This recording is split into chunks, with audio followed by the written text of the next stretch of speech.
मैं अपना परिचय दूं, माई सेल्फ मुकेश कोठारी। मुकेश कोठारी मेरा नाम है। भीलवाड़ा राजस्थान का मैं रहने वाला हूं। अभी भीलवाड़ा के अंदर मेरा कपड़े का स्वयं का व्यवसाय है। मैं शूटिंग बनाता हूं। फर्म का नाम है अंजलि सिंथेटिक्स, 11 आनंद क्लॉथ मार्केट भीलवाड़ा में कपड़े के व्यवसाय का मेरा एक छोटा सा ऑफिस है। पिछले लगभग 47 मंथ से लगातार इस बिजनेस को मैं करता हूं। इस 47 महीनों में इस बिजनेस को करने के बाद मुझे क्या मिला है, मुझे क्या मिलने वाला है, क्या इसका फ्यूचर है, क्या इसका स्कोप है, क्या इस बिजनेस का विजन है, ये सारी बातें कुछ मिनटों में आपके सामने शेयर होगी। लेकिन इस बिजनेस को करने से पहले भीलवाड़ा के अंदर एक शूटिंग बनाने वाली प्राइवेट कंपनी के अंदर मेरी एक सर्विस हुआ करती थी। उस सर्विस को ठीक इस बिजनेस के चालू करने के ठीक 8 साल पहले मैंने ज्वाइन किया था। जब मैंने बीकॉम फाइनल का एग्जाम दिया था, परिवार की आर्थिक स्थिति अच्छी नहीं थी और मुझे परिवार वालों की तरफ से ऑर्डर मिला कि हम आपको ज़्यादा नहीं पढ़ा पाएंगे, अगर आपको पढ़ना है तो थोड़ा पार्ट टाइम वर्क कीजिए, अपनी इनकम चालू कीजिए और अपनी पढ़ाई को जारी रखिए। एक लड़का जिसने बड़े बड़े सपने बनाए, एक ही दम में चकनाचूर हुए और वही दुनिया की दौड़ में मुझे भागना पड़ा। भीलवाड़ा के अंदर मैंने नौकरी तलाश की, बड़ी अप्रोच नहीं थी, नौकरी नहीं मिली, लेकिन एक जान पहचान से मुझे एक सर्विस मिली। लेकिन मुझे वहां पर एक एहसान की वजह से रखा गया। जब मैं अपना बायोडाटा देने गया तो मुझसे कुछ भी नहीं पूछा गया, क्योंकि उससे पहले मेरे एक फ्रेंड का, मेरे एक दोस्त थे, उनके पिताजी का फोन उस कंपनी में जा चुका था और उन्होंने कहा जी ऐसा है कि बायोडाटा तो बाद में देखते रहेंगे, कल से आप कंपनी में आ जाइए।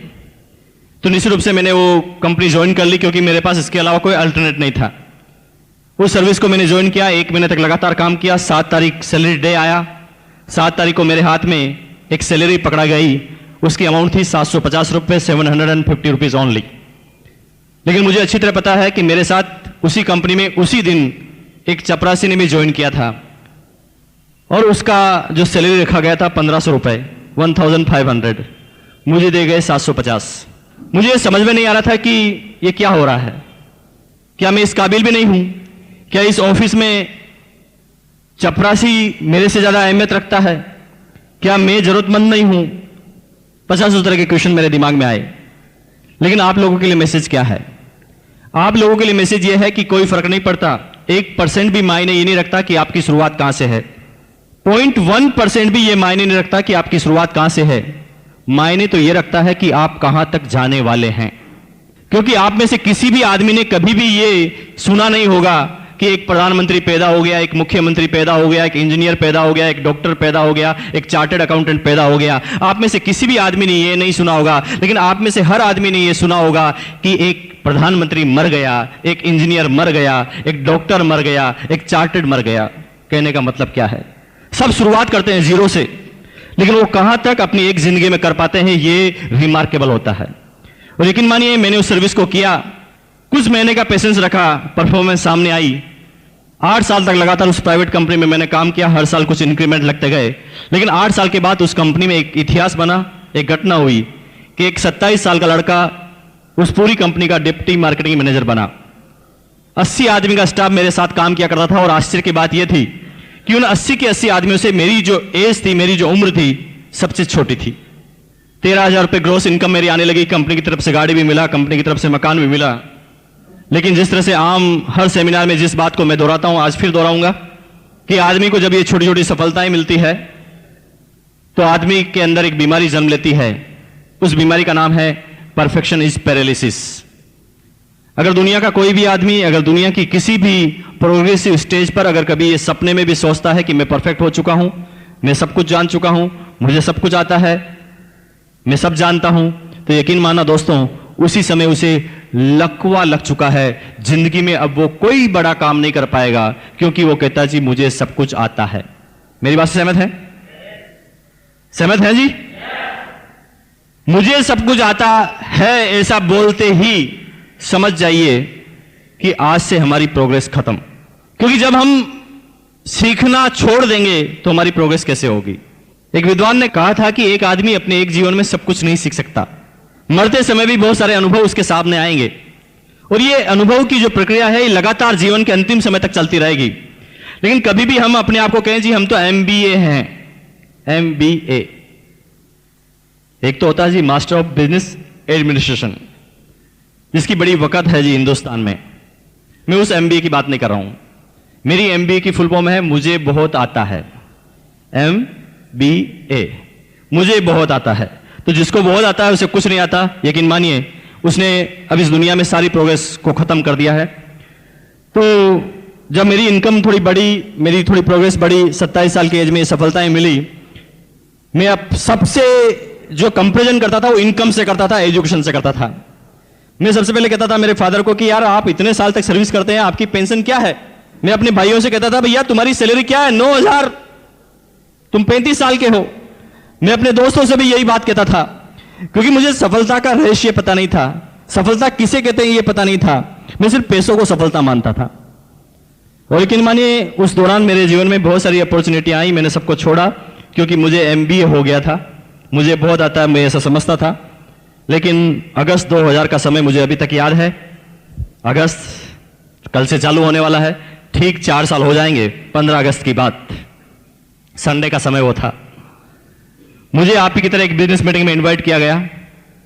मैं जिस कंपनी में काम करता था उसी कंपनी में मेरे इमीडिएट बॉस, मार्केटिंग मैनेजर, उन्होंने कहा जी मुकेश जी क्या कर रहे हो, संडे का समय है, 10 बजे तैयार होकर मेरे घर पे आ जाओ, आपके साथ एक बिजनेस शेयर करना है। मुझे बड़ी हंसी आई। मैंने कहा जी बॉस को भूत लग गया है, हमारे सेठ लोग बिजनेस करते हैं, मैं उनकी हालत जानता हूं जी, 14-14, 15-15 घंटे तक ऑफिस में बैठे रहते हैं। ये बॉस की 12 घंटे की तो सर्विस है और ये कहता है जी बिजनेस करूंगा। हमारी कंपनी में करोड़ों रुपए लगा था, तो मुझे ऐसा लगता था कि बिजनेस करने के लिए करोड़ों रुपए भी चाहिए। तो मैं सोचता था जी बॉस कहां से लाएगा। फिर दिमाग में आता था कि शायद बॉस कोई छोटी मोटी दुकान लगाने वाला है। ऐसा लगता था कि शायद 1-2 लाख रुपए इसके पास इकट्ठे होंगे, ये कोई बिजनेस करेगा, डूबेगा और मुझे भी पार्टनर बनने के लिए बोल रहा है। 50 तरह के क्वेश्चन उसने जो ही मुझे इन्वाइट किया मेरे दिमाग में आने लगे। लेकिन फाइनली मुझे उस बिजनेस मीटिंग में जाना पड़ा। जाना नहीं चाहता था, क्योंकि इनवाइट करने वाले मेरे बॉस थे। और मुझे पता है यहां पर नए आदमी कितने हैं जी, पहली बार मीटिंग में आए हैं, हाथ खड़ा कीजिए, थैंक यू वेरी मच। तो मुझे पता है जी आप में से भी कुछ लोगों को आज यहां पर आना पड़ा होगा, आना नहीं चाहते थे। कुछ लोग तो इसलिए आ गए होंगे कि यार ये नाराज नहीं हो जाए, कुछ लोग इसलिए आ जाएंगे कि यार इनको मना कैसे करें, कुछ लोग इसलिए भी आ गए होंगे, बार बार कहता आरसीएम करो आरसीएम करो, आज इसका फाइनली पिंड छुड़ा कर आते हैं। इसके बिजनेस को देखेंगे, समझेंगे और उसमें कमी ढूंढेंगे और इसी को बता देंगे, ताकि ये भी नहीं करेगा, ये भी छोड़ देगा और अपन को परेशान नहीं करेगा। तो अलग अलग तरह का उद्देश्य सबका होगा, क्योंकि आप ही की तरह मैं भी पहली बार बिजनेस मीटिंग में आया था, मेरा सेम उद्देश्य था। बिजनेस मीटिंग में पहुंचा, एक प्लान मुझे बताया गया था। यकीन मानिए आज के 4 साल पहले की बात मैं कर रहा हूं। मेरे सामने मल्टी लेवल मार्केटिंग का एक प्लान रखा गया। मेरी जिंदगी में मैंने पहले कभी मल्टी लेवल मार्केटिंग का नाम ही नहीं सुना। मैं तो बिजनेस करने का एक ही तरह का समझता था कि कंपनी माल बनाती है, बीच में कुछ आदमी होते हैं, वो माल कंज्यूमर तक पहुंचाते हैं, सबका इससे गुजारा चलता है, ये बिजनेस का मतलब समझता था। लेकिन मुझे एक जोरदार बात बताई गई कि पहले बिजनेस करने का तरीका ये था कि कंपनी माल बनाएगी, कंज्यूमर खरीदेगा, बीच में हो गए एजेंट, डिस्ट्रीब्यूटर, होलसेलर, रिटेलर, इन सबके ऊपर होगी पब्लिसिटी, एडवर्टाइजमेंट। कंपनी 50-55 रुपए प्रॉफिट जोड़ने के बाद आइटम यहां से निकालेगी, इन सब में मार्जिन जाते जाते जाते जाते यह आइटम जब यहां तक आएगा यह हो जाएगा ₹100 का। मेरा बिजनेस करने का, बिजनेस समझने का मतलब सिर्फ इतना सा था। लेकिन मुझे बताया गया था कि बिजनेस करने का एक नया तरीका आया है। अब क्या होगा कि आपको जो तरीका बताया गया जाएगा उसके अंदर इन सारे आदमियों को यहां से हटा दिया जाएगा। अब कंपनी माल बनाएगी, सीधा दे देगी कंज्यूमर को। दिमाग खराब हो गया। मैंने कहा जी फिर बीच वाले क्या करेंगे, माल क्या कंपनी एक एक आदमी के पास पहुंचाएगी, कैसे ये सिस्टम चलेगा। लेकिन ये क्वेश्चन तो बहुत दूर की बात थी।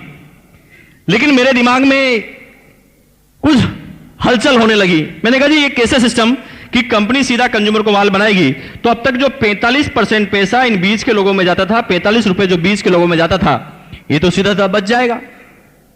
और उन्होंने कहा जी ये 45 रुपए जो बच जाएगा, एक सिस्टम आपको बताया जाएगा, उस सिस्टम के अंदर ये 45 रुपए एक कंज्यूमर के पास वापस ट्रांसफर हो जाएगा। विश्वास नहीं होता था, क्योंकि जिंदगी में पहले कभी मल्टी लेवल मार्केटिंग का प्लान ही नहीं देखा था।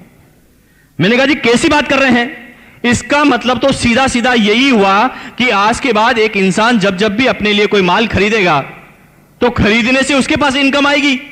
ये बड़ी हंसी वाली बात मुझे उस समय लगती थी, विश्वास नहीं हुआ। लेकिन बात आगे बढ़ी, एक प्लान शो हुआ, कुछ कैलकुलेशन मुझे बताई गई। ये तो लग रहा था कि इनकम ऐसे आ सकती है, ऐसे आएगी, लेकिन प्रैक्टिकल नहीं लग रहा था कुछ भी। लेकिन एक आदमी कुछ समय के बाद एक स्टेज पर आके खड़ा होता है और स्टेज पर आकर बोलता है, मेरा नाम पीडी तिवारी है, मैं राजस्थान प्रशासनिक सेवा का अधिकारी हूं, 20,000 राजस्थान गवर्नमेंट मुझे सैलरी देती है। इस बिजनेस को 7 दिन पहले मेरे एक दोस्त ने बताया, मुझे कहा था जी कपड़े की दुकान चेंज करनी है। मैंने इस बिजनेस को समझा नहीं और कपड़े की दुकान चेंज की और मैंने कुछ कपड़े खरीदे। जब मैंने कपड़े खरीदे तो मेरे कुछ दोस्तों ने कहा जी आप कपड़े कहां से लेकर आए। मैंने वही बात रिपीट की, जी मैंने ऐसे कपड़े खरीदे। तो मेरे 3 दोस्तों ने और कपड़े खरीद लिए और सिर्फ यही काम किया जो पहले मैं करता था। उसका नतीजा है कि 7 दिन ये तारीफ करने से मेरे घर में एक चेक आता है, उसकी अमाउंट होती है 512 रुपए। जो ही मुझे उस आदमी ने कहा जी 512, मुझे 101% यकीन हो गया कि यह बिजनेस एकदम सही है। क्योंकि एक साधारण आदमी क्या समझता है, यहां पर भी कुछ आदमी होंगे जिनको पहले मैंने इस तरह की इनकम आई होगी 200 से लगाकर 1000 के बीच में। कोई आदमी है जी, हाथ खड़ा कीजिए, खड़े हो जाइए अपनी जगह से एक बार प्लीज, जोरदार तालियां इनके लिए, थैंक यू वेरी मच। देखिए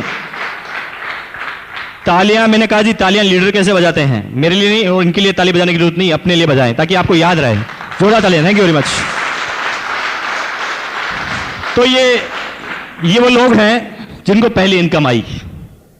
पहली इनकम वाले ही आपके मार्गदर्शक हैं जो नए लोग हैं। क्योंकि आपकी पहली इनकम, जिन लोगों को इनकम आई, मैं खास रूप से बताना चाहूंगा कि आपको लगता है जी पहली इनकम 1 लाख रुपए आती तो कितना अच्छा होता। यस और नो? थोड़ा तेज बोले जी, किसको अच्छे नहीं लगता 1 लाख रुपए? सबको। पहली इनकम 1 लाख आती तो मजा आ जाता। लेकिन मानिए अगर पहली इनकम आपकी 1 लाख आती तो दूसरे महीने इस बिजनेस को आपको छोड़ना पड़ता, आप कर ही नहीं पाते। क्योंकि एक जर्नल आदमी कभी भी बड़ी बड़ी बातों पे बिलीव नहीं करता।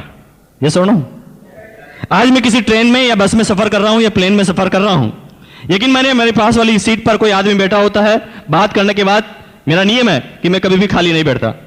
कोई भी सामने है, मैं प्रयास करता हूं कि उससे बात चालू हो जाए और मुझे प्लान बताना चालू करता हूं। प्लान बताने के बाद जब पूरा प्लान खत्म होता है, वो आदमी एक क्वेश्चन पूछता है, आपसे भी पूछते होंगे, बिजनेस तो बहुत अच्छा है लेकिन आपको बताओ आपको कितने आए, आपको कितने आए। यकीन मानिए मुझे अभी भी अपनी बातों को गोलमोल करना पड़ता है, क्योंकि पता है कि एक नया प्रोस्पेक्ट जो अभी इस बिजनेस को समझा भी नहीं है, अगर मैं उसे अपनी बड़ी इनकम बताऊंगा तो मेरी पास वाली सीट से उठ के चले जाएगा, दूसरी सीट पे बैठ जाएगा। वो कहा जी बड़ा फंसाने वाला होगा। हाँ, इतनी बड़ी भी कोई इनकम आती है, जिंदगी भर हो गई 10,000 की सैलरी लेते लेते। ये लाखों की इनकम की बात कर रहा है। जो नया आदमी है ना, वो छोटी बातों पे बिलीव करता है। जो ही उस आदमी ने बोला मुझे 512 का चेक आया, मैंने सोच लिया कि मैंने कहा जी राजस्थान प्रशासनिक सेवा का अधिकारी, 20,000 सैलरी, 500 रुपए की तो इसकी टाई होगी, और इतना बड़ा आदमी कहता है कि 512 का चेक आया। मुझे विश्वास हो गया जी इतना बड़ा आदमी 512 के लिए तो झूठ नहीं बोल सकता। इसलिए आपको शर्माने की जरूरत नहीं है, दमदार तरीके से बोलिए, क्योंकि रिमार्केबल काम किया है आपने। क्या किया है? आप पे अपने आप पे गर्व होना चाहिए। क्योंकि एक छोटी सी बात बताऊं जी, मान लें एक लड़का है जो सुबह 4 बजे उठता है, नहाता है, उसके बाद गाय का दूध निकालता है, गाय का दूध निकालने के बाद गाय का दूध बेच कर आता है, वापस घर पे आता है, उसके बाद अखबार बांटने के लिए जाता है, अखबार की सेलिंग करता है, अखबार बांटने के बाद घर पर आता है, फिर 2 घंटे पढ़ाई करता है, फिर नहाता है एक बार फिर, और उसके बाद 4 घंटे तक लगातार ट्यूशन लेता है, 4 घंटे तक ट्यूशन लेने के बाद लंच करता है, लंच करने के बाद 1 घंटा टहल कर आता है, उसके बाद 3 घंटे और ट्यूशन लेता है और रात को फिर पढ़ने के लिए जाता है। तो ऐसे आदमी पे आपको गर्व होता है या शर्म आती है? गर्व होता है ना, लेकिन कभी कभी हमें शर्म आ जाती है। हाँ, लोग बात क्या कहेंगे, टीचर है और कपड़े बेच रहा है, साबुन बेच रहा है, क्या कर रहा है, ये बिजनेस कर रहा है 500 रुपए का। कभी कभी शर्मा जाता है एक आदमी। आपको भूलना नहीं चाहिए, धीरू भाई अंबानी ने भी 500 रुपए से शुरुआत की थी। इनिशियल पीरियड सबके ऐसे होते हैं, बिल गेट से लगाकर एक एक आदमी को उठा लेना। जो लोग शर्म करते हैं वो एक साधारण जिंदगी को जीते हैं, जो दुनिया के 97% आदमी होते हैं वो डरते हैं कि लोग क्या कहेंगे, और यकीन मानिए वो लोगों को कहने में इतने आ जाते हैं कि वो जिंदगी भर कुछ नहीं कर पाते। लेकिन कुछ लोग लोगों की परवाह नहीं करते, अपने भविष्य को देखते हैं और काम करना चालू करते हैं। तो आपने 512 की इनकम ली है, ये रिमार्केबल है। दम लगा के बोलिए, आपका दोस्त टीचर है, आप टीचर हैं, वो 9,000 कमाता है, आप भी 9,000 कमाते हैं। छुट्टी होने के बाद वो घर पर जाकर रिमोट को तोड़ता है, बिजली का बिल जलाता है, पत्नी से झगड़ा करता है, बच्चों के डांट लगाता है, कमियां निकालता है बीबी के काम में। और उसी जगह आप इसी टाइम को कन्वर्ट करने के बाद आरसीएम का काम करते हैं और 512 का चेक आता है। ये रिमार्केबल है। क्यों नहीं दम लगा के आप इसमें बात करते हैं? और यकीन मानिए, ये आपका जब कॉन्फिडेंस शो होगा तभी सामने वाला आदमी आपसे प्रभावित होगा। अब बात आती है कि मुझे विश्वास हुआ, मैंने कहा जी इतना बड़ा आदमी 512 के लिए तो झूठ नहीं बोल सकता, मुझे करना चाहिए। और मैंने इस बिजनेस को करना चालू किया। जिस तरह से आम इंसान के साथ होता है, मेरे साथ भी हुआ। पहले मुझे 244 रुपीज का चेक आया। समझ में नहीं आ रहा था कि बिजनेस किस तरह का है, लेकिन फिर भी लगा रहा। मैसेज है संगत का असर। कभी कभी हम सही संगत में नहीं रहने के कारण भी इस बिजनेस को छोड़ देते हैं। जो लोग अपने आप को और स्मार्ट समझते हैं, जैसे कि मान लें कुछ आदमी आपके पास ऐसे भी आते होंगे जो पहले नेटवर्क कर चुके होंगे, वो नेटवर्क के बारे में जानते होंगे, या मान लें स्कीम वगैरह उन्होंने की होगी, थोड़ा बहुत वो जानते होंगे। तो कुछ लोग क्या कहेंगे, बिजनेस प्लान समझने के बाद वो कहेंगे भाई आगे तो मुझे सब कुछ आता है। उनको कहते जी मीटिंग अटेंड करो। अरे मीटिंग की जरूरत नहीं है, हम तो खुद ही लीडर हैं, हमें सब पता है कि कैसे लोगों को समझाना है। और लेकिन मानिए होता क्या है, वो यहां से कितना ही चार्ज होके जाए, 10 आदमी के मिलने के बाद वो घर पर जाकर बैठ जाता है। वो कहता जी बिजनेस नहीं होगा आगे, और बिजनेस की कमी निकालना चालू कर देता है। आदमी होता है एक मोबाइल के अंदर होती है एक बैटरी को चार्ज करना जरूरी है, बाकी मोबाइल चलेगा नहीं। हां, बैटरी अलग अलग कंपनी की हो सकती है, लाइक नोकिया, सैमसंग, सबकी कैपेसिटी अलग अलग हो सकती है, बस फर्क इतना सा है। लेकिन कुछ लोग सोचते हैं जी हम हमेशा चार्ज हो गए। मुकेश कोठारी भी नेगेटिव होता है, मिस्टर टीसी छाबड़ा जी भी नेगेटिव होते हैं, बीसी छाबड़ा भी नेगेटिव होता है। क्यों? ये आदमी का स्वभाव है। मान लें आप 10 आदमी लगातार आपको ना ना ना ना ना ना करेंगे, तो आप क्यों नहीं डिस्चार्ज होंगे? अपने आप एक बढ़िया आदमी भी डिस्चार्ज होने लग जाएगा। लेकिन संगत का असर क्या कहती है? मेरी इनकम कम आने के बाद भी मैं इस बिजनेस में क्यों लगा रहा? सिंपल सी बात, क्योंकि मेरे सारे दोस्त आरसीएम बिजनेस करते थे और मैं उनके हमेशा साथ में रहता था। तो हम एक दूसरे की बात से हमेशा चार्ज होते थे। जैसे मैं 2 आदमी से मिला, एक आदमी 2 दिन 2 आदमी ने ना कर दिया, बड़ा परेशान होता था। मैंने कहा जी ये शायद बिजनेस मेरे से नहीं होगा, लेकिन दोस्त कहते थे चलो सेमिनार में चलो, सेमिनार में चलो, तो मैं फिर सेमिनार में पहुंच जाता था। सेमिनार में जब जाता था तो कुछ लोग बोलते थे स्टेज पर, दोस्तों 15 दिन से काम किया और 17 डिस्ट्रीब्यूटर डाउनलाइन में है और 2,000 का चेक आया। ये मुकेश कोठारी अपने आप के चाटा लगाता था कि जब ये कर सकता तो तू क्यों नहीं कर सकता, चल वापस।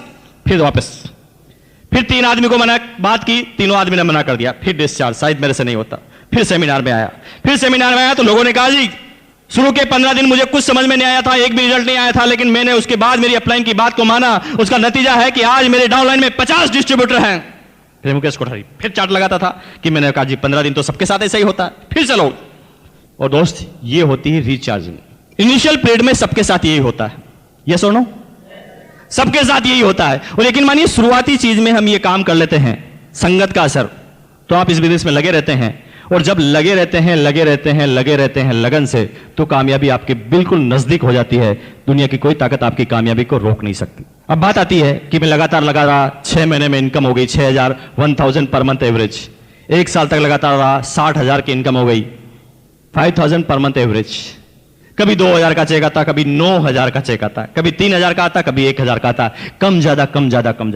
यहां कोई आदमी ऐसे हैं जिनका कम ज्यादा चेक आता है? हाथ खड़ा कीजिए। चिंता मत कीजिए, मेरे साथ भी ऐसे ही हुआ। समझ में नहीं आता था 1 साल तक ये बिजनेस किस तरह का है, कोई स्टेबिलिटी नहीं। 2,000, 3,000, कभी 9,000, कभी 1,000, क्योंकि तब तक तो मैं इस बिजनेस को समझा ही नहीं था। मैं तो समझता था कि ये आदमियों को जोड़ने का बिजनेस है। लेकिन यकीन मानिए, एक एलडीपी प्रोग्राम अटेंड करने का मौका मिला, और दोस्त उस एलडीपी प्रोग्राम का इतना बड़ा असर हुआ, जो बातें मुझे बताई गई उन बातों का इतना बड़ा असर हुआ, और उसका नतीजा था कि उस एलडीपी प्रोग्राम के अगले 6 महीने बाद इस बिजनेस के मैं टेक्निकल मुकाम पर था। इनकम थी 2,85,490 रुपए।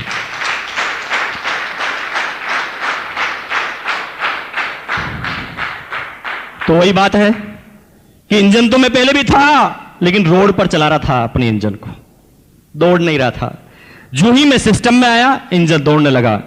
सब लोगों ने जिन्होंने भी इनकम प्राप्त की है, उन्होंने सबसे पहला जो काम किया है, आपको क्या लगता है जी, क्या काम किया उन्होंने? सबसे पहले उन्होंने कोई नया काम नहीं किया, उन्होंने जो काम वो पहले करते थे वही काम किया, लेकिन सिर्फ काम की दिशाओं को चेंज किया। जैसे पहले एक लाला की दुकान से प्रोडक्ट खरीदते थे, अब वहां से उसका मुंह चेंज किया, क्योंकि अब तक जो कपड़े हम पहनते थे, अब तक जो प्रोडक्ट हम परचेज करते थे, इससे इनकम जाती थी किसी दूसरी माधुरी दीक्षित को। लेकिन अब क्या किया कि उस लाले की दुकान से हमने अपनी दिशाओं को चेंज किया और ये दिशाओं में हमने आरसीएम से प्रोडक्ट खरीद लिया और अब हमारी इनकम आएगी हमारी घर की माधुरी दीक्षित के पास। और सिंपल सा नतीजा क्या है कि आज कंपनी के जो प्रोडक्ट आ गए हैं, इतने ढेर सारे प्रोडक्ट आ गए हैं कि कोई आदमी आरसीएम बिजनेस में कलकत्ता में चाय पीता है और चाय पीने के बाद कलकत्ता में बोलता है वाह मजा आ गया, जो ही उसे चाय में मजा आता है मेरी जेब में 100 का नोट आ जाता है। फर्क इतना सा। और यही वह बिजनेस है कि अब तक ये पैसा अमिताभ बच्चन, शाहरुख खान, वर्ल्ड के हिंदुस्तान के कुछ चंद लोग ले जाते थे, जिनका हिंदुस्तान की 90% इकोनॉमिक पर प्रभाव होता था, कि हिंदुस्तान का 90% जो पैसा है वो हिंदुस्तान के 10% आदमियों के पास है। लाइक मिस्टर धीरूभाई अंबानी, टाटा, बिरला, बांगड़, बजाज, सिंघानिया, ये सारे लोग के पास जो टोटल कैपिटल है हिंदुस्तान की 90%, और बाकी जितने भी लोग हैं वो 10% कैपिटल के लिए काम कर रहे हैं और संख्या है 90%, जिसके अंदर सब आ गए जी, आईएएस अफसर, आरएएस अफसर, चोरी चकारी लूटपाट सब आ गए जी। अब आप देखिए हम क्या कर रहे हैं, दूध और मलाई इनके पास, हम तो मट्ठे के लिए लड़ाई कर रहे हैं। और यकीन मानिए ये जीवन की दौड़ अगर ये 10% के लिए हमारी लगी रही तो दुनिया के एक साधारण इंसान की तरह से हमारी जिंदगी निकलेगी। कब हम इस दुनिया से आउट होंगे दुनिया हमें याद करने वाली नहीं, यहां तक कि हमारे पोते भी हमारे नाम को भूल जाएंगे। कुछ लोग कहेंगे जी नहीं नहीं ऐसा नहीं है, हमें तो हमारे दादाजी का नाम याद है। ओके, मुझे पता है कि आपको आपके दादाजी का नाम याद होगा, लेकिन वो लोग अपने हाथ को खड़ा करें जो दादाजी के पिताजी यानी दादाजी के दादाजी का नाम जानते हो। नो अरे दोस्त, आपको पता होना चाहिए कि आपके, यस प्लीज, थैंक यू, एक आदमी जानते हैं जी, इनके लिए जोरदार तालियां बजाइए आप, थैंक यू। देखिए यहां पर 200 आदमी 150 आदमी बैठे हैं और जब मैं दादाजी के नाम पूछता हूं तो सिर्फ एक आदमी का या ना के बराबर हाथ खड़े होते हैं। मुझे आप क्वेश्चन का आंसर दीजिए, क्या आपके दादाजी नहीं होते तो आप यहां पर होते? तो आप जिसकी वजह से हैं उसी का नाम भूल गए, जिसकी वजह से आज आप यहां पर बैठे हैं उसी का नाम आप भूल गए हैं। क्यों? इसमें आपकी और मेरी कोई गलती नहीं है, कोई गलती नहीं है। लेकिन आप मुझे बताएं कि वो लोग अपना हाथ खड़ा करें जो हेमा मालिनी को जानते हैं, रानी लक्ष्मीबाई को जो जानते हैं हाथ खड़ा कीजिए, शिवाजी को जो जानते हैं हाथ खड़ा कीजिए, महात्मा गांधी को जो हाथ खड़ा कीजिए। अरे दोस्त, आपको याद होना चाहिए ये भी आपकी 7वीं 8वीं 10वीं 15वीं पीढ़ी में आते हैं। फिर ऐसा क्यों है कि आपको महाराणा प्रताप शिवाजी का नाम याद है, महात्मा गांधी का नाम याद है और आप अपने दादाजी का नाम भूल गए हैं? क्यों? इसमें आपकी और मेरी कोई गलती नहीं है। शिवाजी कुछ करके गए थे, नाम याद है, महाराणा प्रताप कुछ करके गए थे, नाम याद है, महात्मा गांधी कुछ करके गए थे, नाम याद है, हमारे दादाजी के दादाजी कुछ करके ही नहीं गए थे, नाम कैसे याद होगा? तो उन्होंने एक सिंपल सी जिंदगी को जी थी जिस तरह से एक आम इंसान जीता है, इसलिए उसे याद नहीं रखा जाता। और हमारे साथ भी यही होगा कि कुछ समय बाद 80 85 70 साल की एज में हमारे जब स्वर्गवास होगा, पता नहीं कि नरक में जाएंगे या स्वर्ग में, लेकिन जब हमारा स्वर्गवास होगा तो ये दुनिया वाले क्या करेंगे? जो आप करते आए हैं, 3 दिन तक ऐसी बैठक रखेंगे, आपके गले में माला पहनाएंगे जी, फोटो के ऊपर अगरबत्ती भी लगाएंगे। 12वें दिन तक तो आपकी फोटो को संभाल के रखेंगे। 12 दिन बाद वो फोटो कहां चले जाएगी आपको पता नहीं चलेगा जी, कौन पैदा हुआ था कौन मर गया भूल जाएंगे इंसान। दुनिया के हर आदमी के साथ ऐसा होता है जब हम कुछ कर रहे हैं। लेकिन आप बताइए, क्या धीरूभाई अंबानी को इतनी आसानी से भूल पाएंगे लोग बाग? क्योंकि वो काम इसके लिए करते थे, 90% के लिए काम करते थे, इसलिए हम उनका नाम नहीं भूलते। तो हम किस चीज के लिए लड़ाई कर रहे हैं? अगर हमें इस बिजनेस में इनकम के रूप में नाम कमाना है तो हमें काम करना पड़ेगा इस 90% के लिए। अगर कुछ आदमी समझ रहे हैं कि मैं सर्विस करके करोड़पति और मेरे सारे सपने पूरे कर लूंगा, तो इसकी बहुत बड़ी गलतफहमी है। ऐसा कभी नहीं होने वाला। तो सिंपल वे में बिजनेस कि अपनी दुकान चेंज करने से घर में इनकम आई। लेकिन बात आती है कि हम इसी बिजनेस को क्यों करें? जब डायरेक्ट सेलिंग मेथड करना है तो हमारे पास बहुत सारे बिजनेस है, सिर्फ आरसीएम बिजनेस ही क्यों? तो मैं बात करता हूं जो हर सेमिनार में बोलता हूं, आरसीएम हमें इसलिए करना चाहिए क्योंकि जो आरसीएम बिजनेस के पास है वो दुनिया में किसी के भी पास नहीं है। क्योंकि आरसीएम के नाम आप देखते हैं कि फुल फॉर्म है RCM, right concept marketing, marketing का राइट कॉन्सेप्ट, मार्केटिंग करने का एकदम सही तरीका। लेकिन इसको मेरे अगर नजरिए से देखा जाए तो आरसीएम बिजनेस हमें इसलिए करना चाहिए क्योंकि आरसीएम बिजनेस ना सिर्फ हिंदुस्तान की बल्कि पूरे वर्ल्ड की, पूरी दुनिया की सिर्फ एकमात्र ऐसी कंपनी है जो हिंदुस्तान में काम करती है Indian rate, Indian culture, Indian mentality के अनुसार। Indian rate, Indian culture, Indian mentality के अनुसार। अब बात आती है व्हाट इज इंडियन मेंटेलिटी? क्या है इंडियन मेंटेलिटी? क्या है इंडियन रेट? क्या है इंडियन कल्चर? ये सब बातें आप जानते हैं, लेकिन मैं इंडियन रेट्स की बात करता हूं। आप देखें कि मान लें एक सर्वे करें, 10 आदमी का यहां से उठाएं और एक सर्वे करें, या बाहर किसी को 10 आदमी को अपन पकड़ें और उनको सर्वे करें कि आप रोज नहाते हैं, तो मुंबई में सारे लोग बोलेंगे यस। यस? कितने आदमी नहाते हैं? हाथ खड़ा कीजिए। आप कहेंगे जी अजीब और गरीब क्वेश्चन मत पूछिए। मैं ये बात इसलिए कह रहा हूं जी, आप सुन रहे हैं ना मेरी बात? You got me? तो बात कर रहे हैं कि हम किसी से पूछे जी कितने आदमी नहाते हैं, निश्चित रूप से कितने % का जवाब आएगा जी यस में? 100%। ओके जी हम नहाते हैं। हाँ, बात अलग है कि 5 दिन में नहाते हैं, 7 दिन में नहाते हैं, लेकिन नहाते जरूर हैं। ऑब्वियसली मुंबई के आदमी तो रोज नहाते होंगे, एक दिन में 2 बार नहाते होंगे, मैं आपकी बात नहीं कर रहा हूं। लेकिन अगर बात करें तो हम नहाते हैं जी। अब उनसे क्वेश्चन पूछिए कि भैया आप नहाते तो हैं, बहुत अच्छी बात करते हैं, लेकिन आप बताइए कि आप घर में जब नहाते होंगे तो एक बाथ सोप का, एक नहाने के साबुन का इस्तेमाल करते होंगे, कितने % का जवाब आएगा यस में? ओके यस, बाथ सोप का इस्तेमाल करते हैं। तो उनसे एक क्वेश्चन कीजिए कि आपके घर में जो बाथ सोप इस्तेमाल होता है, आप सोचकर बताइए, बिना ब्रांड नाम बताए, ब्रांड का नाम मत बताइए, और सोच के बताइए कि आपके घर में जो साबुन इस्तेमाल होता है वो कितने रुपए का होता है। यकीन मानिए मुंबई में 100% रिजल्ट, और ऑल ओवर इंडिया की बात देखा जाए तो 70% आदमी एक ही तरह का जवाब देंगे। कैसा? कि हम हमारे घर में जो नहाने का साबुन इस्तेमाल करते हैं उसकी रेट होती है ₹7 से लगाकर ₹12 या 13 रुपीज, 13 रुपए तक। मेरी सर्विस से कोई असहमत हो तो बोलिए। कोई असहमत है जी? थोड़ा तेज बोलिए। 70% आदमी बोलेंगे कि हम जिस नहाने के साबुन का इस्तेमाल करते हैं उसकी रेट होती है 7 से लगाकर 13 रुपए के बीच में। निर्मा से कहानी चालू होती है, लाइफ बॉय से होती हुई लक्स पे जाकर अटक जाती है। यस और नो? लेकिन आप 10% आदमी को पाएंगे जो कहेंगे कि 13 रुपए से हम ऊपर का प्रोडक्ट इस्तेमाल करते हैं, लाइक डो, पियर्स, मोती सिंड्रल, कुछ भी। लेकिन 20% आदमी बोलेंगे कि हम जिस नहाने के साबुन का इस्तेमाल करते हैं वो 7 से नीचे होता है, या हम नहाने का साबुन इस्तेमाल ही नहीं करते। इंडियन रेट जो अगर ली जाए तो इंडिया के 70% आदमी अगर साबुन की रेट को जो लाइक करते हैं उसकी रेट होती है 7 से 13, जो उसके पॉकेट की साइज होती है। लेकिन आपको आश्चर्य होगा, डायरेक्ट सेलिंग मेथड की आपने बहुत सारी कंपनियों का नाम सुना होगा। यस और नो? कितने आदमियों ने आरसीएम बिजनेस से पहले किसी मल्टी लेवल मार्केटिंग का नाम सुना है? हाथ खड़ा कीजिए। Thank you very much. Maximum आदमियों ने सुना है।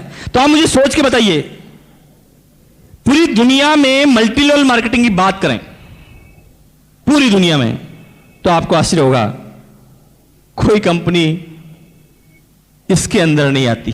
क्यों? क्योंकि बेसिकली मल्टी लेवल मार्केटिंग को लोगों ने इमोशनल ब्लैकमेलिंग का सिस्टम बनाया है। दुनिया की हर कंपनी आपको बोलती है जी आपको पैसा कमाना है, गाड़ी, बंगले, नौकर, चाकर सब कुछ चाहिए ना, तो हमारे बिजनेस में आके जुड़ जाओ। प्रोडक्ट की बात नहीं करते। लेकिन बात आती है 7 से 13 के बीच में, इसमें कोई प्रोडक्ट दुनिया की कोई कंपनी नहीं लेकर आई। क्यों? तो ये बात आपको आगे मिलेगी। लेकिन बात आती है कि कंपनी किस कल्चर में है और किस मेंटलिटी में है। अभी आपने बहुत सारे लोगों ने हाथ खड़ा किया कि दुनिया में बहुत सारी मल्टी लेवल मार्केटिंग आई जिसका नाम आपने सुना है। अब तक जो भी मल्टी लेवल मार्केटिंग का नाम आपने सुना है, आप थोड़ा सोचें कि उनका आधार स्तंभ क्या था, वो क्या प्रोडक्ट लेकर आए थे उनकी सोच क्या थी और कितने आदमी उसमें कामयाब हुए, वो हिंदुस्तान के कितने % आदमियों के लिए था। तो आपको आश्चर्य होगा मल्टी लेवल मार्केटिंग में किस तरह के प्रोडक्ट आए हैं। कुछ लोग लेकर आते हैं मेडिसिन कैप्सूल है जी, कुछ लोग आते हैं पेट्रोल की गोली, कुछ लोग लेके आते हैं इंटरनेट की वेबसाइट, कुछ लोग लेके आते हैं 250 रुपए की moisturiser cream, like so and so, इसी तरह के प्रोडक्ट आते हैं। ये सुनो, एक एक मल्टी लेवल के बारे में आप सुन लें। कुछ समय पहले एक प्रोडक्ट कंपनी लेकर आई, वो कहते जी हमारा प्रोडक्ट है मेडिसिन कैप्सूल। ये कैप्सूल बड़ा जोरदार है जी, मैजिक कैप्सूल। इससे क्या कि हिंदुस्तान का कोई आदमी अगर मोटा है तो खाते ही पतला हो जाएगा, और अगर पतला है और मोटा होना चाहता है तो खाएगा तो मोटा हो जाएगा। रेट है इस कैप्सूल की ₹100 पर पीस। तो आप मुझे बताइए, हिंदुस्तान के किसी आदमी को पतला होने के लिए कैप्सूल खाने की जरूरत ही क्या है? कैप्सूल को हाथ में पकड़ा तो देख देख के पतला हो जाएगा। 100 रुपए जेब में होते ही नहीं हिंदुस्तान के आदमी के। तो मान लिया कैप्सूल बहुत अच्छा है, बहुत बहुत बहुत अच्छी क्वालिटी का है, लेकिन आप में से कोई ऐसे आदमी है जो कैप्सूल की कॉस्टिंग के बारे में कुछ जानते हैं? कैप्सूल की कॉस्टिंग कैसे निकाली जाती है? क्योंकि आपको आश्चर्य होगा कि उसी फॉर्मूले का कैप्सूल मार्केट में 1 2 3 4 5 6 7 8 9 10 आप जितने रुपए में चाहो उतने में मिलता है। आप समझ ही नहीं पाएंगे कि कैप्सूल की रेट को कैसे निकाला जाता है। अरे उसके अंदर दुनिया की सबसे महंगी चीजों को भी डाला जाए ना तो 100 रुपए रेट नहीं आ सकती, लेकिन किस तरह से कॉस्टिंग को निकाला जाता है आप समझ नहीं पाएंगे। तो आप मुझे बताओ कि हिंदुस्तान में कितने आदमी मोटे हैं और कितने आदमी पतले हैं जो इस कैप्सूल को खाना चाहते हैं? मुझे तो इस हॉल में एक भी नजर नहीं आ रहा। कितने % आदमी हिंदुस्तान के उस प्रोडक्ट को यूज करेंगे? कुछ नहीं। लोगों के सपने पूरे करने के लिए उन्हें कुछ भी दिया जाएगा। एक कंपनी आती है, वो कहती है इंटरनेट की वेबसाइट लेकर आए हैं, 7,000 रुपए देने पड़ेंगे और वेबसाइट आपको देंगे बदले में। तो आप मुझे बताइए वेबसाइट की कॉस्टिंग आप कैसे निकालेंगे? कितने आदमी है जो वेबसाइट की कॉस्टिंग निकाल देंगे? अरे आदमी की बनाई गई चीज है वो, उसकी कॉस्टिंग कैसे निकाली जा सकती है? नो, वो तो जिसके काम की है उसके लिए लाखों की है, जिसके लिए काम की नहीं है जीरो की है। यस और नो? एक कंपनी आती मॉइस्चराइजर क्रीम लेकर, वो कहती जी हमारी जो क्रीम बनाई है मॉइस्चराइजर क्रीम, ये 250 रुपए की 100 ग्राम है, 100 ग्राम, बहुत अच्छी क्रीम है। हम कहते जी दूसरी क्रीम तो बड़ी सस्ती आती है, आपकी इतनी महंगी क्यों? तो दुनिया की सारी कंपनियों का एक ही जवाब, हमारी क्रीम बहुत अच्छी है, इसके अंदर बहुत सारे विटामिन डाले हैं, like vitamin A B C D E F G H I J K L M सब डाले हैं, और ये कंसंट्रेट है, बहुत जोरदार है। इस तरह के फॉर्मूले कभी दुनिया में नहीं बने। मान लिया कि क्रीम बहुत अच्छी है, मैंने भी मान लिया, आपने भी मान लिया, लेकिन कोई सज्जन ऐसा है कि क्रीम को हाथ में लेकर सूंघकर लगाकर बता सकता है कि ये कितने रुपए किलो की है? कोई बता सकता है जी? क्रीम की कॉस्टिंग आपके बस की बात नहीं निकालना, क्योंकि विटामिन ई की क्रीम मार्केट में 10 15 20 30 40 50 60 70 80 90 100 जितने में चाहिए उतने में मिलती है। आप पता नहीं कर पाएंगे कि वास्तव में क्रीम की रेट होनी क्या चाहिए। लेकिन मान लिया कि ये सब रेट ऐसा ही है, लेकिन आप देखें कि हिंदुस्तान के कितने % आदमी क्रीम लगाते हैं, कितने % आदमी वेबसाइट इस्तेमाल करते हैं, कितने % आदमी मेडिसिन का यूज करते हैं, और कितने % आदमी अदर आइटम का या मान लो पेट्रोल की गोली का यूज करते हैं। आप सोचिए, दुनिया की तमाम कंपनियां अभी तक ऐसी आई है जो कुछ सर्टेन % लोगों को ग्राहक बनाने के लिए आई है, जिनका काम पैसा बटोरना हो, बस, इससे ज्यादा कुछ भी नहीं। लोगों के सपनों से खिलवाड़ करना, इससे ज्यादा कुछ भी नहीं। लेकिन वर्ल्ड में 3 चीजें ऐसी है, और आमतौर पर हिंदुस्तान में, जिसकी कॉस्टिंग एक आम इंसान कभी भी निकाल सकता है, कभी भी। वो हमारे नाम से निकलता है। R for roti, C for कपड़ा, M फॉर मकान। रोटी, कपड़ा और मकान। तो आप बताइए, कोई आदमी, कोई कंपनी आपको कहे जी हम नेटवर्क में लेके आए हैं गेहूं, जो रोज आप खाते हैं, रोज गेहूं खाओ और आपकी इनकम बनेगी। गेहूं बहुत अच्छी तैयारी से बनाए गए हैं और गेहूं की रेट हमारी नेटवर्क में है 100 रुपए किलो। आपको हजम हो जाएगी? आपको गुस्सा आएगा तो आप कहेंगे इधर आना, इधर आना, एक मिलाकर मारेंगे। उल्लू बनाता है जिंदगी भर वही खाते खाते रोटी को, 10 रुपए किलो गेहूं। 1 सेकंड में कॉस्टिंग निकाल दी। यस और नो? इसलिए आपको पता होना चाहिए, गेहूं को लेकर दुनिया की कोई कंपनी नेटवर्क में नहीं आई है, कहीं पोल नहीं खुल जाए। सब जानते हैं गेहूं के बारे में। तो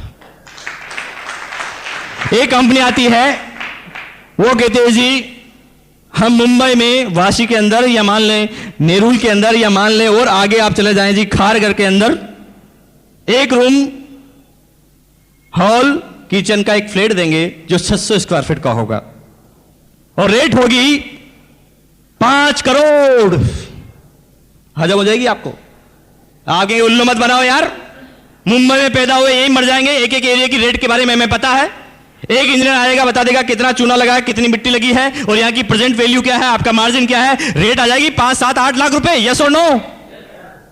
निकाल देना कॉस्टिंग एक ही सेकंड में। इसलिए दुनिया की कोई कंपनी मकान को लेके आई नहीं, कॉस्टिंग आपने निकाल दे कहीं, सारी पोल नहीं खुल जाए। यह कितने ऐसे आदमी हैं जो आरसीएम के डिस्ट्रीब्यूटर नहीं है, पहली बार आए हैं? हाथ खड़ा कीजिए। यस, वेरी गुड, धन्यवाद। देखिए, आपने ये शर्ट पहन रखा है, बहुत अच्छी आपने शर्ट पहन रखा है। इसके बारे में आप क्या मुझे कन्विंस कर सकते हैं कि ये 1000 रुपए की है? कर सकते हैं?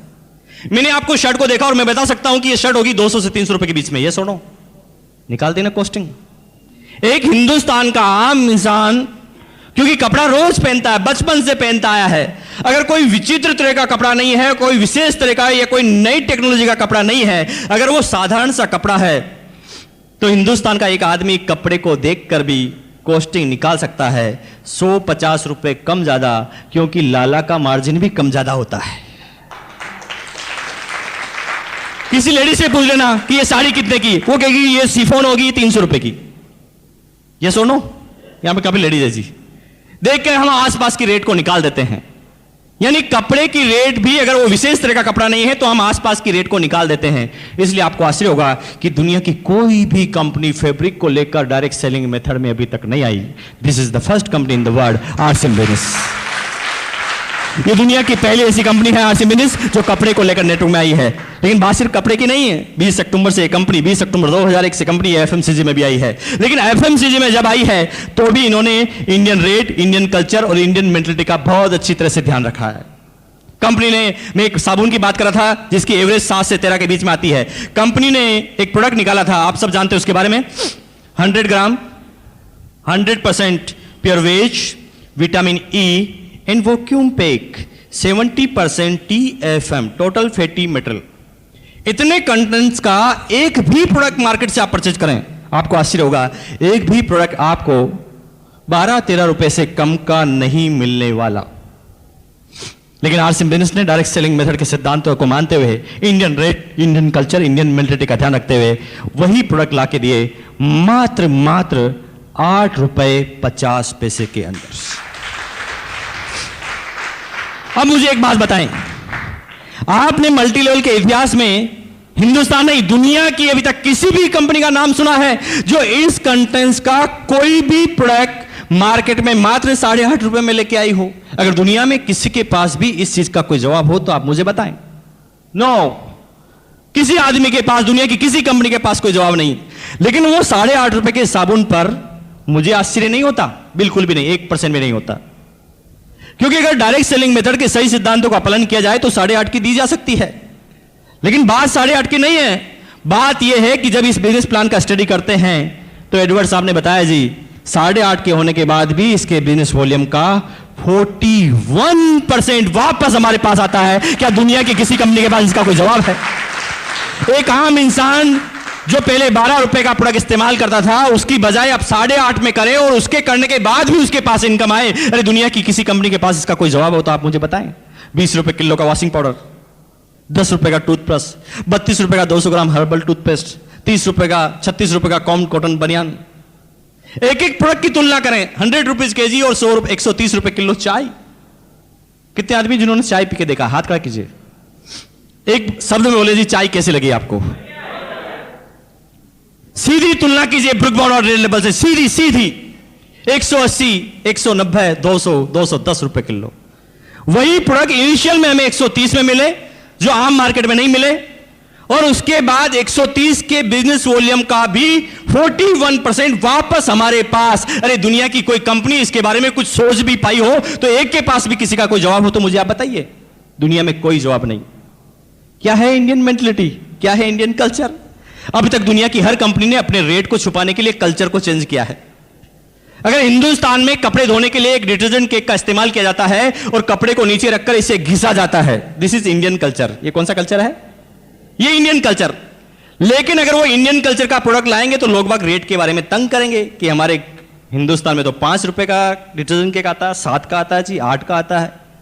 तो उन्होंने उस रेट को छुपाने के लिए कल्चर को चेंज किया। उन्होंने उस चीज को बनाया लिक्विड फॉर्म और कहा गया जी ये 250 रुपए का है। किया ना कल्चर को चेंज। पोचा जानते जी, पोचा यहां पर क्या बोलते हैं जी, फर्श को साफ करने से गीले कपड़े को लगा के बोलते हैं, क्या बोलते हैं जी, पोचा ही बोलते हैं, पोचा लगाते हैं जी। हिंदुस्तान में जो पोचा कितने सालों से लगाया जा रहा है जी, आप बता सकते हैं? आपको इसका बस जवाब नहीं होगा जी, आपके पिताजी, दादाजी, परदादाजी कितने सालों से पोचा लगाया जा रहा है जी। ठीक है जी। और देखिए पोचा हम सिंपल पानी से लगा लेते हैं, कभी उसमें सर्फ डाल देते हैं, कभी फिनाइल डाल देते हैं, यस और नो, ऐसे लगाते हैं जी। कितने ऐसे आदमी हैं जिनके घर में ऐसा पोचा लगने से वो बीमार हो गया हो? कितने आदमी जी बताओ? लेकिन वो आदमी सबसे पहले हमारी कमजोरी की तरफ नजर डालते हैं। वो कहते हैं जी आप पोचा एकदम गलत तरीके से लगाते हो, ये पोचा लगाने का कोई तरीका है? अब क्या कीजिए, एक बाल्टी लीजिए, उसके अंदर हमारा ये 250 रुपए वाला लिक्विड 2 बूंद डालिए और फिर पोचा लगाइए जी। क्यों किया जा रहा है जी हमारे कल्चर को चेंज? क्यों हमारी जेबों पर असर डाला जा रहा है? क्यों ना एक आम हिंदुस्तानी को, आम हिंदुस्तानी जो चाहता है उसे प्रोडक्ट दिया जाए, वैसी रेट दिया जाए? लेकिन दुनिया की किसी कंपनी के पास कोई जवाब नहीं। लेकिन हिंदुस्तानी मेंटलिटी क्या है? हिंदुस्तान के आदमी को बोलते हैं जी 20 रुपए किलो का वॉशिंग पाउडर, 10 रुपए का टूथब्रश, 8.5 रुपए का नहाने का साबुन, 130 रुपए किलो चाय। तो हिंदुस्तान का आदमी कहता वाह इतना सस्ता, तब तो खराब होगा, इतना सस्ता है तब तो खराब होगा। तो आप मुझे बताओ कि मैं चाहे इन प्रोडक्ट की कितनी भी तारीफ करूं जी, यहां उछल उछल कर तारीफ करूं, लाउड स्पीकर पे तारीफ करूं, आप सब लोग भी विज्ञापन दे दे के तारीफ करें, तो कितने आदमी हैं जो मुंबई में कहेंगे जी वाह वाह वाह क्या तारीफ की है आपने इतनी जोरदार, तो 1 साल का प्रोडक्ट एक साथ दे जाओ। कितने आदमी बोलेंगे जी आपको? कोई नहीं बोलने वाला। ज्यादा तारीफ करोगे तो क्या कहेंगे, अच्छा इतनी तारीफ, ले 8.5 रुपए दे साबुन अभी देख लेता हूं। क्या तारीफ करेंगे जी? वो तो पहला चीज है कि प्रोडक्ट में दम होगा तो आगे चलेगा, बाकी खिसकेगा तक नहीं। तो क्यों इमोशनल ब्लैकमेलिंग की जाती है जी? प्रोडक्ट अच्छा है, वो तो पता चल जाएगा, यूज करके बताओ। चाय पीते ही पता चल जाएगा चाय कैसी है, वॉशिंग पाउडर इस्तेमाल करते ही पता चल जाएगा वॉशिंग पाउडर कैसा है। तो इसमें क्यों इतनी तारीफ की जाए? क्यों नहीं एक आम इंसान को निर्णय लेने का अधिकार दिया जाए? क्यों इतना इमोशनल ब्लैकमेल किया जाए? अब तक दुनिया की सारी कंपनियों ने हिंदुस्तान के साथ यही किया है। लेकिन क्या इसके फॉर्म है? किस तरह से बिजनेस चलेगा? कंपनी क्या क्या प्रोडक्ट लेके आने वाली है? ये सारी बातें आपके सामने पता चलेगी। कंपनी 19 अगस्त दिल्ली के ताल कटोरा इंडोर स्टेडियम, अब तक आरसीएम बिजनेस का सबसे बड़ा फंक्शन, 35,000 आदमियों की पब्लिक उस फंक्शन में मौजूद होगी। मुंबई से सैकड़ों आदमी वहां पर मौजूद होंगे। काफी लोगों की तैयारी भी होगी। कितने आदमियों ने तैयारी कर ली जी? उसके बारे में हाथ खड़ा करेंगे। यस, काफी लोगों ने तैयारी भी कर ली है और काफी लोग तैयारी की तरफ अग्रसर हैं। और यकीन मानिए वो 19 अगस्त का फंक्शन, वहां आपको पता चलेगा कि कंपनी क्या करने वाली है। कंपनी में जब इस बिजनेस को मैंने ज्वाइन किया था तो एक 8 पेंट पीस की किट हुआ करती थी। और यकीन मानिए जब वो 8 पेंट पीस की किट लेकर मैं घर पे आया तो मेरी पत्नी ने सबसे पहले मुझे बोला जी कोई कपड़े की दुकान लगा ली है आपने, क्या करने जा रहे हैं?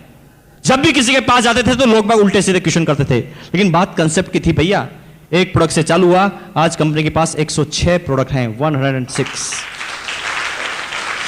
और कंपनी अगले ही महीने एक साथ वर्ल्ड के इतिहास में पहली बार 10 नए प्रोडक्ट एक साथ लेकर आने वाली है, जिसे दुनिया की कोई कंपनी लेकर नहीं आई है।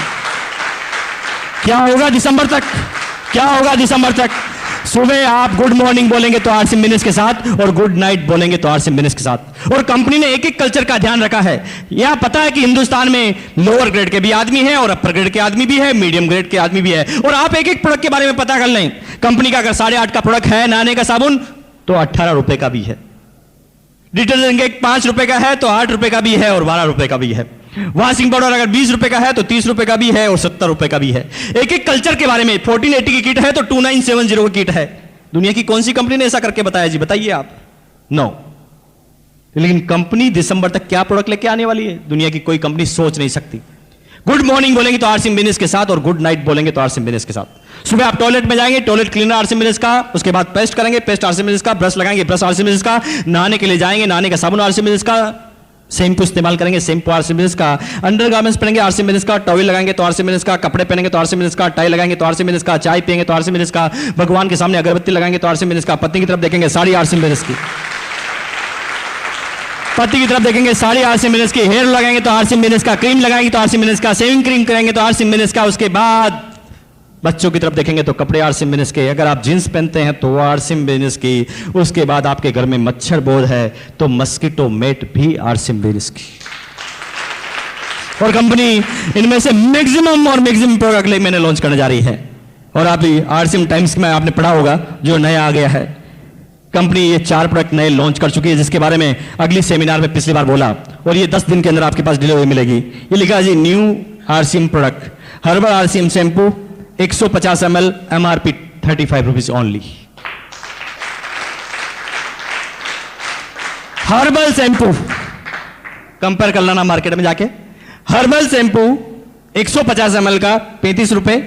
जूनियर आरसीएम टूथब्रश, अभी तक देखिए बड़ों लोगों के टूथब्रश थे लेकिन बच्चों के नहीं थे, तो बच्चे कहते होंगे जी आरसीएम के हमारे कब आएंगे, तो बच्चों का ध्यान रखा हुआ गया है। और आरसीएम बिजनेस जो MRP मात्र 10 रुपए रखी गई है। हर्बल आरसीएम ऑयल, सिर में डालने का जो ऑयल है वो आरसीएम बिजनेस का आगे है, वो भी हर्बल है और ₹28 ओनली।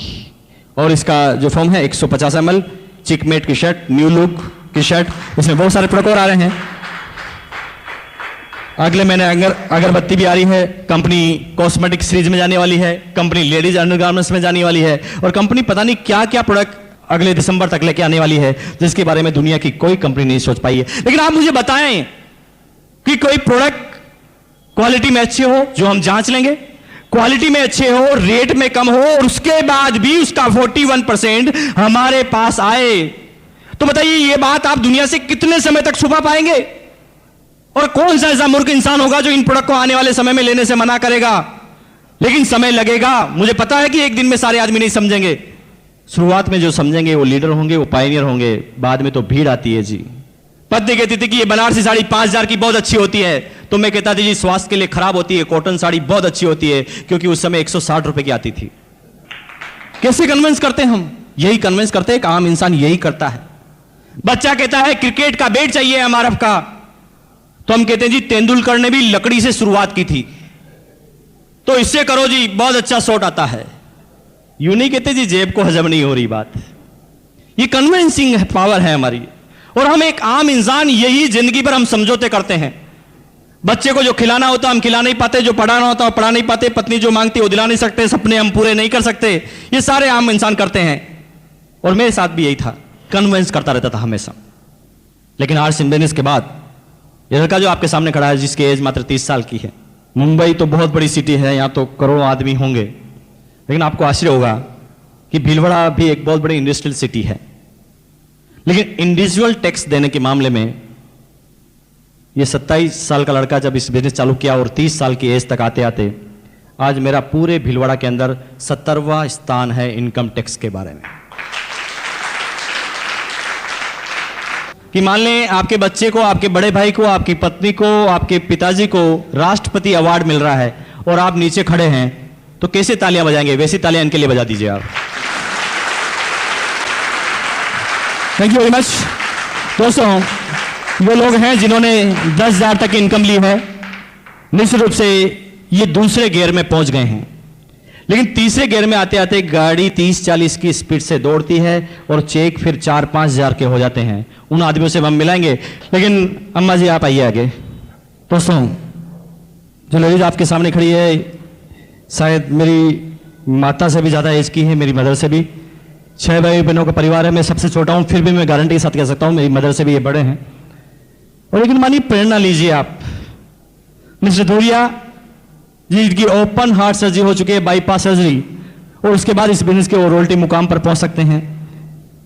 ये माता जो आपके सामने खड़ी है, रिटायर्ड होने के बाद एक अच्छी खासी पेंशन आती है, हस्बैंड भी रिटायर्ड है, वो भी गवर्नमेंट सर्वेंट, उनकी भी बहुत जोरदार पेंशन आती है, सारी जिम्मेदारियां मुक्त हो गए हैं, उसके बाद भी इस बिजनेस को इतने लगन से करते हैं। और मैं पिछले 6 महीनों से इनका जो डेडिकेशन देखता हूं, ये रिमार्केबल है जी।